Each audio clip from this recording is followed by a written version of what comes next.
Morning guys, Moorhuhn here. Today I want to make a fairly short video about, well, taking the Frozen Legion character to sleep.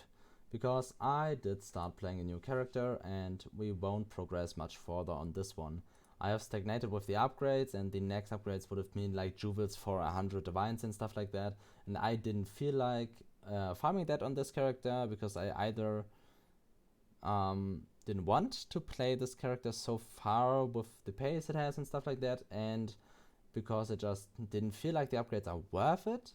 Overall, if you want to play the character, this version is fun and pretty good, but it can feel pretty bad with the stacking brittle on the enemy and then doing this and stuff like that and not having freeze, and I would recommend playing the variant without brittle and stuff like that and just go for freeze, take some more crit to get like 75% crit or whatever, maybe take a crit watcher's eye and stuff like that and just, well, play it without brittle. Brittle is pretty cool, sap's pretty cool, scorch is pretty cool, but overall I feel like if you don't invest like 300 divines to have brittle and still freeze, it's not really worth it. So you want the freeze to have it feel good, and yeah, that's about it.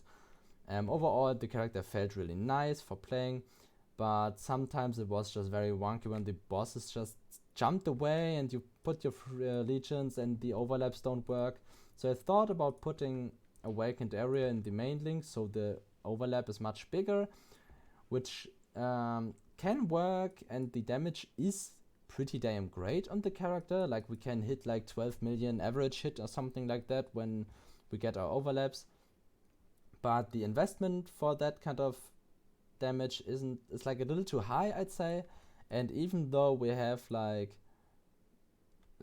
because we're missing some gear and not perfect, but we have like 87 all res and 30 to 50k armor, I still didn't feel tanky enough for the investment, if you know what I mean.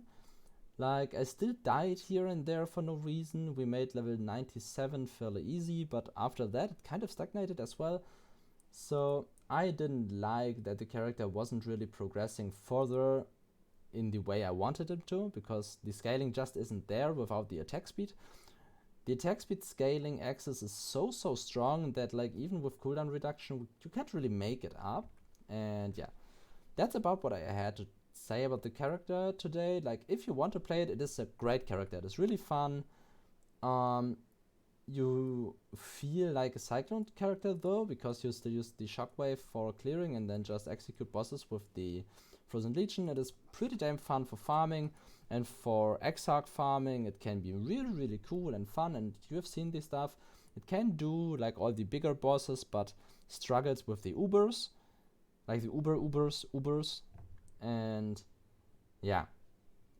I just want to say I had a lot of fun with the character. It was a really great league starter, but it is time to move on, and the next videos will be about my Reap Inquisitor, where we one-shot uber bosses. So yeah, thanks for watching and see you on the next one. And of course, if you have any questions about this character, feel free to ask. I will answer anything as best as I can. And yeah, I will still put some knowledge into the character, just not more playtime. So see you on the next one.